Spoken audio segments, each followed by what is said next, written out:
de una manera especial a los que estamos aquí, a los que van a oír el mensaje a través de su teléfono o de su computadora, de su tableta, Señor, los que son miembros de tu iglesia, y también aquellos de esta congregación, y también aquellos que podrán escuchar tal vez y que no se congregan aquí, pero que son parte de tu iglesia, Jesús, porque todos somos miembros de un cuerpo, el cual eres tú, Señor. Danos hoy tu palabra y bendícenos, por favor, en el nombre de Jesús. Amén. Gloria a Dios, te bendiga, Yuri. Dios es bueno, Dios bendiga a cada uno de los hermanos que hoy nos ven en su casa y que van a tener este tiempo de palabra. Que Dios les bendiga a cada hermano que va a recibir este mensaje. Dios quiera que pronto termine esto para que podamos estar reunidos y que este lugar se llene de su pueblo y podamos todos juntos venir a este altar y postrarnos. Pero mientras tanto le damos gracias al Señor porque todos los días se ha estado llenando la iglesia y de adoración, de oración, temprano, tarde y noche. Le damos gracias al Señor Jesucristo por eso, porque su casa es casa de oración. En la noche del 14 de abril de 1912, quizás fue una noche muy recordada, porque fue la noche en que se hundió el barco más famoso del mundo, y fue el Titanic, donde murieron 1513 personas en aquella fatídica noche. Solamente 712 personas lograron salvar la vida en aquel desastre de proporciones muy grandes.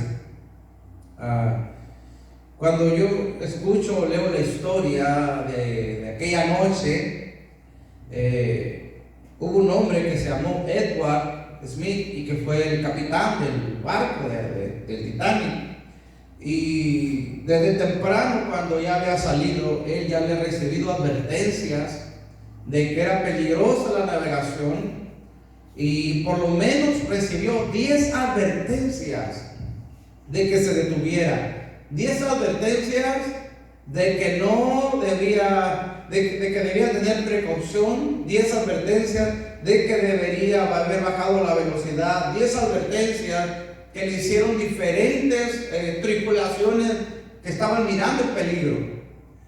Y finalmente, a las 11:40, poco antes de las 11:40 de la noche, recibió la última advertencia de un barco que se llamaba el California.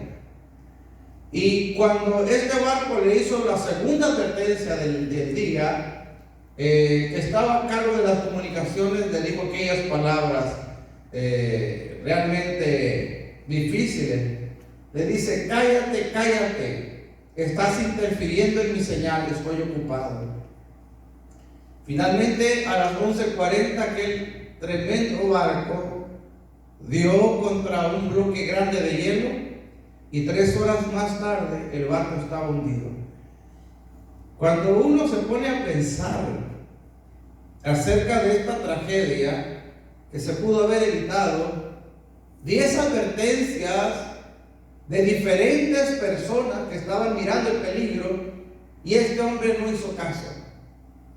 Hoy también nosotros miramos que el Señor Jesucristo, a través de diferentes personas, nos ha estado advirtiendo de que la humanidad va de camino al desastre y la humanidad no está haciendo nada. Empezó con aquel hombre pregonero de justicia que se llamó Noé. Más tarde viene un Moisés, luego viene un Elías, luego vienen los profetas.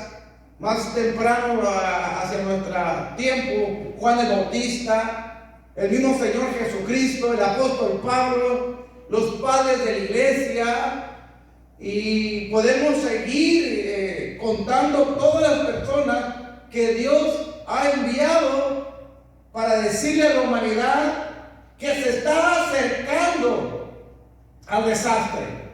Muchas personas se han estado levantando a través de la historia para prevenir a la gente del mundo de que la humanidad se acerque a un desastre. Bueno, nos está llegando ya. El Banco California le hizo 2 advertencias a aquel capitán, ninguna fue atendida. Y cuando yo me pongo a pensar en esta parte, Dios siempre trae advertencias antes de ejecutar un juicio. En el tiempo del faraón, dice la Biblia que los juicios, en vez de ayudar al faraón, dice que lo terminaron endureciendo.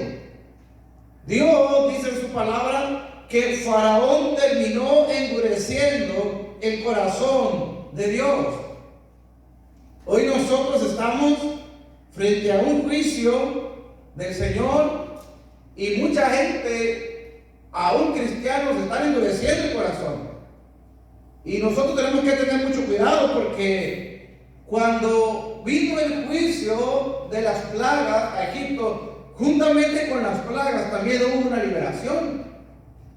Cuando el Señor trajo las plagas sobre Egipto, junto con esas plagas trajo una gran liberación cuando Dios sacó a su pueblo con brazo fuerte, con mano extendida, y lo sacó y lo llevó rumbo a la tierra prometida. Hoy nosotros estamos también viendo que estamos en medio de diferentes juicios, en medio de una violencia extrema. Están muriendo los niños como en el tiempo de Egipto. Ahora ya no es Dios el que está atrayendo un juicio, sino que el mismo ser humano está poniendo a través del aborto, matando a los niños como en el tiempo de Faraón. También nosotros miramos hoy las catástrofes que están pasando, terremotos, están pasando muertes, pestes, guerras, rumores de guerra, las economías se están derrumbando. Y no nos queda más que pensar que estamos en un tiempo final y que también Cristo está a las puertas.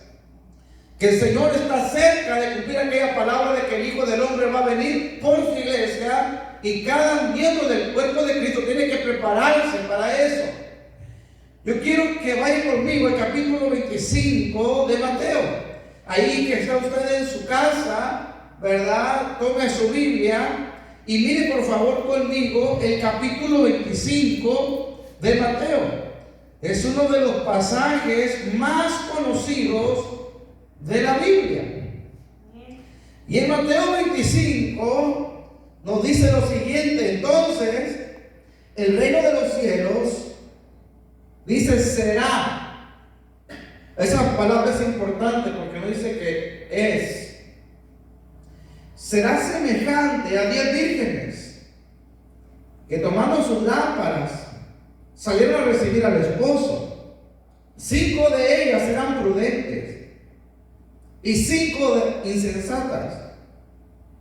Las insensatas, tomando sus lámparas, no tomaron consigo aceite, mas las prudentes tomaron aceite en sus vasijas juntamente con sus lámparas. Y tardándose el esposo, 2 cosas. Número 1, empezaron a cabecear todas. Todas empezaron a cabecear y también todas se durmieron. Entonces, vamos a detenernos aquí, porque yo siempre me he preguntado, y quizás los poquitos que estamos hoy aquí, y los que van a vernos en su casa, nos están viendo en su casa, ¿por qué uno puede entender que se durmieron las insensatas? Eso es algo que uno comprende. Que las imprudentes se hayan dormido, que las descuidadas se hayan dormido, es algo que uno puede entender. Pero lo que yo siempre me he preguntado es, ¿por qué las prudentes? ¿Por qué las que eran sensatas? ¿Por qué se durmieron? ¿Por qué? ¿Qué pasó que las adormeció? Ahora, sabemos que la parábola es figura de algo real. Cada parábola es una figura de algo real.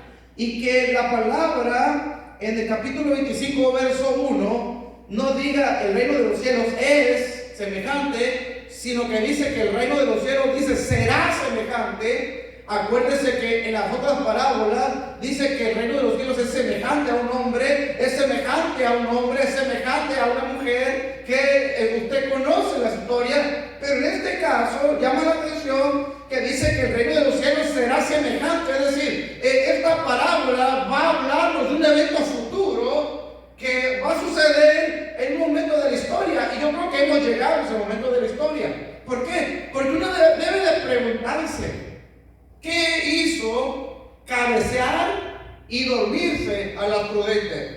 Tenemos que tener o tomar algunos elementos de aquí. Por ejemplo, la palabra prudente significa previsoras y responsables. En el caso de la palabra insensata, quiere decir despreocupadas y descuidadas. Ojo, despreocupadas y descuidadas. Si nosotros miramos, ¿verdad? El problema de estas personas no era el pecado. El problema de estas personas no era el pecado. Las 10 eran vírgenes, las 10 tenían aceite, unas tenían extra, pero las 10 terminaron durmiéndose. Entonces yo me preguntaba, ¿por qué? ¿Por qué durmieron? ¿Por qué las prudentes terminaron durmiéndose? La palabra cabecear quiere decir que poco a poco se empezaron a dormir. Yo quiero que ustedes en su casa, y en el caso de los que estamos hoy aquí, vayamos mirando estas partes de las escrituras, porque dice la Biblia que todas, dice, empezaron a cabecear y se empezaron a dormir. Ahora, no nos dice que estas personas andaban en pecado, sino que eran vírgenes y tenían aceite. Evidentemente es una figura de la iglesia de los últimos tiempos. Y yo me preguntaba, ¿qué es lo que pudo haber puesto a dormir a estas personas? ¿Qué evento en el futuro el Señor miró y dijo, bueno, en un momento del futuro también las prudentes se van a dormir? Lo que llama la atención es que en este evento futuro, cuando las 10 vírgenes se quedan dormidos o dormidas, en medio de ese adormecimiento o en ese dormir, dice que se oye un clamor y dice, viene el esposo, salgan. Pero la pregunta es, ¿qué la durmió? La pregunta es, ¿por qué empezaron a cabecear? Yo cuando miraba esto, y yo miro que para muchos, por ejemplo, esta parte de la prueba que nos está pasando a nivel mundial, el mundo dice, no sabemos cuánto va a durar. Nadie sabe a ciencia cierta cuánto va a durar. China lleva meses batallando con este problema. Europa lleva meses batallando con este problema. Nosotros recién vamos empezando. Si nosotros examinamos prácticamente a toda la gente del mundo, cristianos y no cristianos, le están echando a sus casas. Para muchos esta cuarentena o este mes, 2 o 3 meses que ya tienen aislados, para muchos quizás les cayó bien, ¿verdad? Quizás muchos que no están acostumbrados a congregarse con regularidad, pues no les parece nada grave, nada fuera de lo normal y se sienten bien. Esos son los descuidados, esas son las vírgenes descuidadas, de que ellos o a ellos los están metiendo a sus casas y no tienen ningún problema. No tiene ningún problema, pero también debemos de ver esta parte de que ahorita están metiendo a las 5 vírgenes prudentes, las están metiendo a las casas, literal. Yo no estoy diciendo que exactamente, yo no voy a tomar tan literal esta parte de la palabra, pero quiero que lo mire de esta manera conmigo. Están metiendo a las 5 vírgenes prudentes, el enemigo los está tratando de meter a sus casas, con todo y su aceite, con toda y su luz, con toda su sal, pero los están metiendo a sus casas. Y yo me preguntaba, bueno, ¿qué va a hacer las vírgenes prudentes cuando las obliguen a meterse a sus casas y no tengan nada que hacer? Si va a ser prolongado, acuérdense que Jeremías, cuando le escribe al pueblo de Israel que está cautivo en Babilonia, le escribe una carta, capítulo 29 del libro del profeta Jeremías, dice, su estadía va a ser larga, su estadía va a ser larga, oren por la ciudad. Entonces yo miro esta parte, ¿qué va a pasar cuando pase un mes, si llegara a pasar un mes y no se arregle esto? ¿Qué va a pasar si nos toca 2 meses y esta situación, más que arreglarse, se empieza a empeorar? ¿Qué va a pasar con esas vírgenes prudentes? Esas vírgenes que se llenaron de aceite su lámpara, esas vírgenes que empezaron a tomar aceite y lo empezaron a guardar para los tiempos futuros y que ahora no lo pueden usar porque los están obligando o están obligando a las vírgenes a meterse en sus casas, a guardar su aceite y no tienen nada que hacer. Entonces yo miraba, hermano amado, el peligro de esto. ¿Qué quiso decir el Señor con esto? De que iba a haber un evento en el futuro en que 5 vírgenes prudentes se iban a dormir. Yo miraba de que aquí no menciona pecado de ninguna de las dos partes, sino que hubo algo que las adormeció. Hubo algo que a la iglesia le adormeció. Entonces, mucha iglesia hoy con esto no está brillando. Mucha iglesia con este problema, la sal se le va a acabar sus propiedades que tiene como sal. Y si no alumbramos y la sal pierde su sabor, entonces, hermanos, si bien estas vírgenes que estaban dormidas lograron escuchar la voz del esposo, se fueron con Cristo, pero de igual manera dice que estaban dormidas. Entonces, nosotros tenemos que tener cuidado porque un dormido no se da cuenta del peligro que se le acerca. Un dormido no sabe, hermano amado, cuando una persona está dormida, dice, y mientras dormían los hombres que sembraban el campo, dice, se metió el enemigo y le sembró cizaña en su tierra. Entonces los peligros de un dormido son muchos. Usted va a mirar, por ejemplo, un dormido, un eutico. Cuando habla de eutico, dice que ese hombre se gozaba en la palabra, indudablemente se gozaba en la palabra, pero dice que ese hombre se quedó dormido y dice, y cayó muerto. Entonces yo miro de que este es un tiempo peligroso para la iglesia.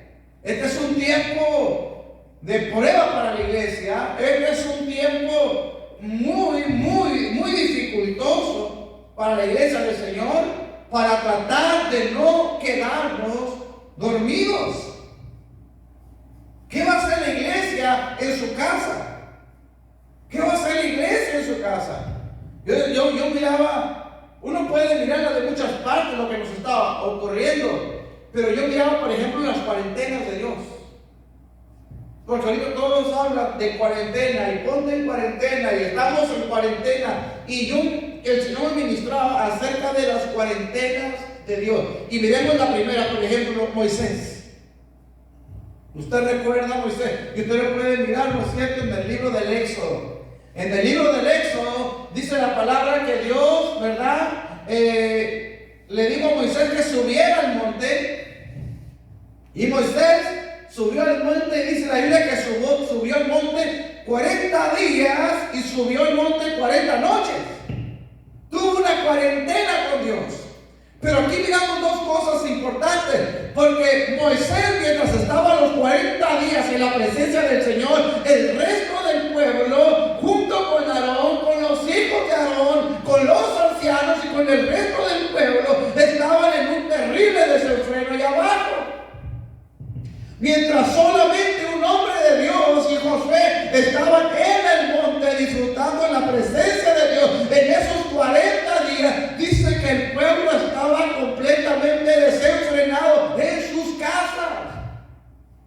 Mientras la cuarentena a Moisés le fue de bendición, la verdad es que al resto del pueblo le fue de maldición, porque no supieron qué hacer con esos 40 días que estaban en espera de una revelación celestial. Entonces, nosotros miramos, por ejemplo, esta parte de la cuarentena. Cuando Moisés regresa de su cuarentena, hermano, dice en la Biblia que el rostro a Moisés le resplandecía. El rostro de Moisés estaba resplandeciente porque esa cuarentena le había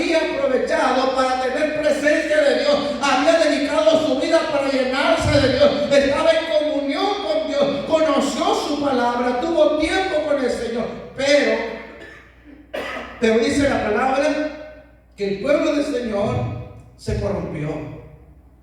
No aprovecharon. El pueblo de Israel no aprovechó ese tiempo. Ahorita vamos a mirar otra cuarentena. Ahorita la vamos a mirar. Pero, por ejemplo, en esta, los 40 días, este hombre regresó resplandeciente. Dice la palabra que el rostro le irradiaba luz porque se había metido con Dios. Yo cuando oraba hace unos días atrás, platicando con el Señor, decía acerca de estos días, quizás, hermano, fue un freno de Dios para detener a muchos y a muchas, porque muchos pueblos están tan dedicados a su trabajo que han perdido de vista a Dios. Mucha gente está tan concentrada en sí mismos que han dejado a Dios de lado. Y ahora Dios nos está frenando. Y ahora Dios también nos está metiendo en nuestras casas. Y está frenando a la humanidad, como dándole un respiro. Quizás nosotros podemos decir, bueno, esta es una pandemia, la gente está muriendo, pero de alguna manera la gente ya está volteando a ver al cielo. La ayuda no va a venir de ningún lugar. La única ayuda que podemos tener viene del cielo. El único que realmente tiene el poder para detener algo así se llama Jesucristo. Pero yo miraba, por ejemplo, estos 40 días que Moisés se llenó de Dios. ¿Por qué el resto del pueblo no se llenó de Dios? ¿Por qué el resto del pueblo no aprovechó ese tiempo que estaba en espera de Moisés? ¿Por qué no lo aprovechó? ¿Por qué dice la palabra? Y el pueblo se desenfrenó. Se sentó a comer, se sentó a beber, se sentó a jugar, pero nunca miramos que este pueblo empezó a dedicar su tiempo para Dios. Esta cuarentena puede ser de mucha bendición para nosotros como iglesia o puede acabar con nosotros. Esta cuarentena o este tiempo difícil le podemos sacar lo mejor. Porque dice la palabra del Señor que para los que aman a Dios, ¿verdad? Dice todas las cosas, estas que nos están viniendo, nos ayudan para bien. Todas las cosas, si amamos a Dios, todas las cosas nos ayudan para bien. No sabemos hasta dónde Dios nos vaya a tocar, ¿verdad? Mirar más cosas o lo que Dios nos permita, pero mientras estemos ahorita, Dios nos ha permitido, gracias al Señor, tenemos que comer, tenemos que vestir hasta el día de hoy. Dios nos ha guardado con salud. Ven, aprovechemos este tiempo. Los que están en casa, los que no pueden venir a la oración, postrémonos en casa y esta cuarentena seamos como Moisés, porque dice la palabra que Moisés cuando regresó de los 40 días dice que venía lleno de la luz del Señor porque él estaba metido con Dios. Miremos por ejemplo la cuarentena de Elías. Usted lo mira, la cuarentena de Elías. Dice la palabra del Señor que Elías tenía miedo de Jezabel, había dicho o le mandó un recado: así me hagan los dioses que hoy me añadan, si mañana, ¿verdad? Si mañana no te voy a cortar la cabeza, o no te corto la cabeza. Y dice que Elías tuvo miedo y empezó a correr, y llegando debajo de un enebro dijo: Señor, pues quítame la vida porque no soy mejor que mis padres. Entonces dice que se quedó dormido, cansado. Hoy la iglesia está cansada. Hoy la iglesia está cansada, ha estado peleando por muchos años, ha estado peleando por mucho tiempo. Y está cansada la iglesia. Elías llegó al enebro, un camino desértico, y llegó cansado.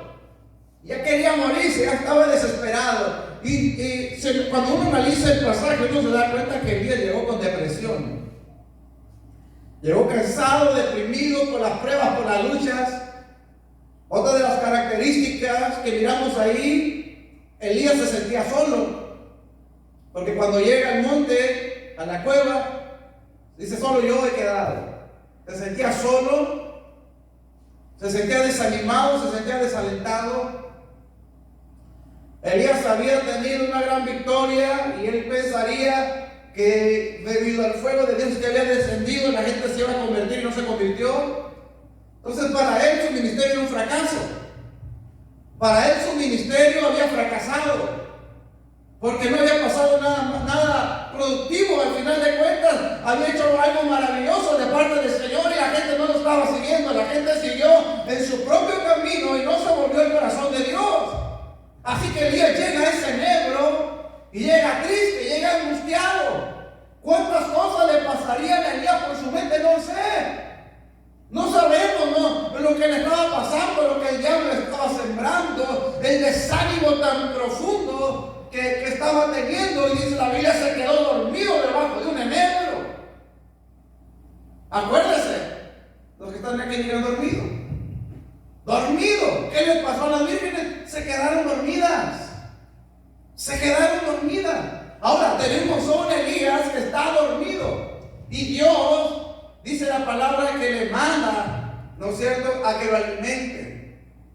Una vez lo despierta un ángel, come y bebe, porque el largo camino te espera. La segunda vez lo vuelven a levantar, Elías, come y bebe porque el largo camino te espera. Y luego Dios lo manda a su cuarentena.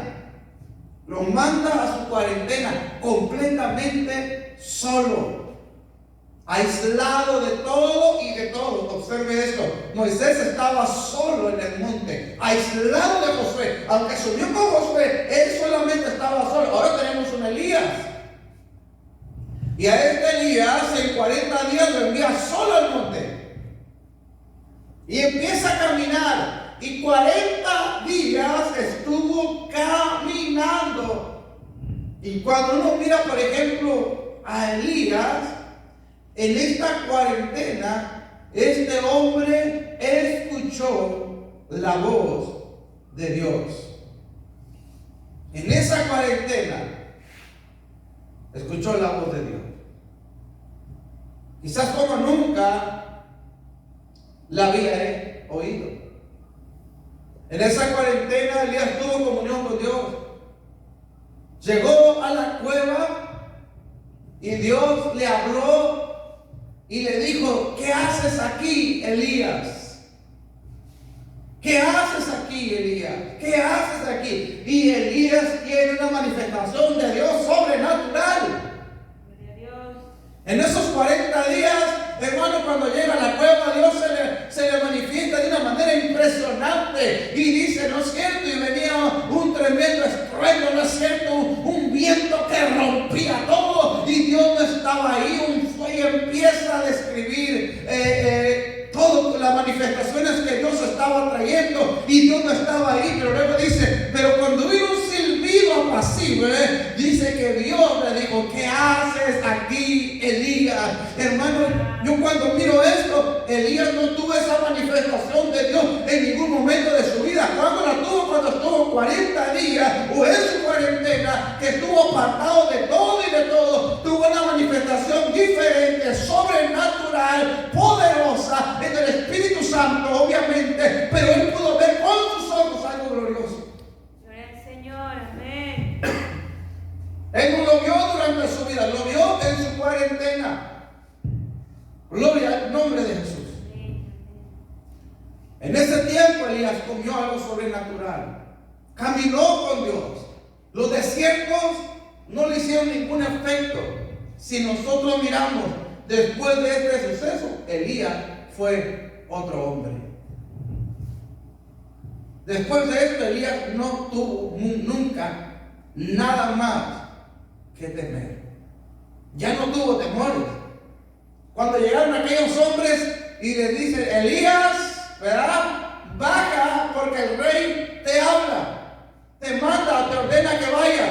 Y aquel hombre dijo: si soy varón de Dios, que descienda fuego del cielo y te consuma a ti con todos tus 50. Bueno, aquel hombre ya no tenía temor, ya no tenía miedo, pero fue después de aquella cuarentena. Una mujer lo había hecho correr después del evento, hermano, del tiempo de los profetas de Baal, cuando levantó el altar. Una mujer lo hizo correr. Después llegaba gente armada a tratar de llevarse al rey de Israel, y aquel hombre ya no tenía nada de temor en su vida, porque aquella cuarentena le había sido de mucha bendición. Gloria al Señor. Gloria al nombre de Jesús. Amén. Las cuarentenas del Señor son para bendición de nosotros.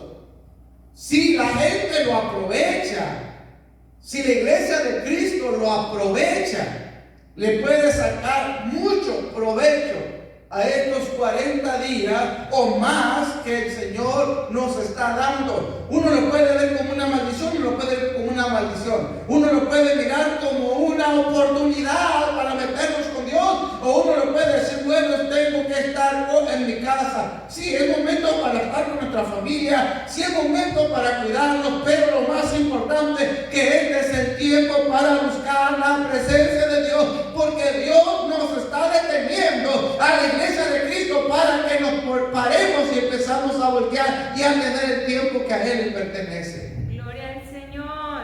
Este es un tiempo, hermano, aunque nosotros no lo veamos, es un tiempo para eso. El Señor nos detuvo. Quizás algunos se van a aferrar a seguir trabajando, quizás unos se van a aferrar, obviamente, los que tienen que salir a trabajar, pero los que no deberían de salir a trabajar tienen que mirar como que es Dios que está tratando con su vida. Miremos la cuarentena del Señor. Vamos a mirar ahí. Si quieren, miremos. Yo no recuerdo si es el capítulo 4 de Mateo. Déjenme ver si es ahí. Capítulo 4. Cuando les diga un fuerte amén, los que estamos aquí. Señor, amén. Lo tenemos, dice el capítulo 4, dice. Entonces Jesús fue llevado por el Espíritu al desierto para ser tentado por el diablo. Y después de haber ayunado 40 días y 40 noches, tuvo hambre. Y vino el tentador y le dijo, si eres el Hijo de Dios, di que estas piedras se conviertan en pan. Y nosotros hemos mirado esta parte de las Escrituras. Estuvo 40 días y 40 noches y volvemos a tener la misma característica. Estuvo solo. Estuvo aislado de todo y de todos. En esos 40 días dice la palabra que tuvo hambre. En esos 40 días no tuvo contacto con nadie. Seguramente fueron días